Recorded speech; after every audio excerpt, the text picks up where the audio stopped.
Söyle Turna. Söyle güzelim. Hayvanları yemledin mi? Hayvanları yemlemişim.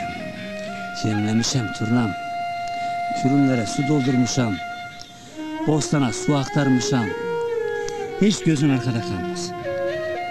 Eyvallah.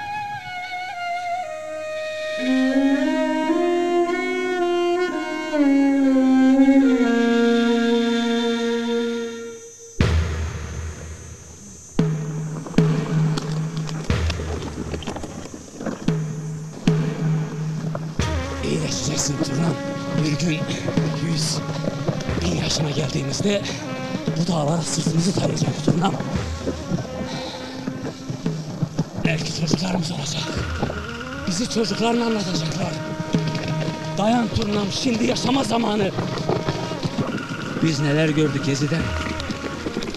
Bu dağlara mı yenilecek he? Biz bu dağlara ne yaptık ki?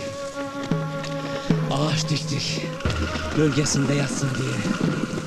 Toprağı sulamadık mı? Yeşersin, hayat bulsun diye. Hele şu dağı açtık mı? Yol kolaylaşır.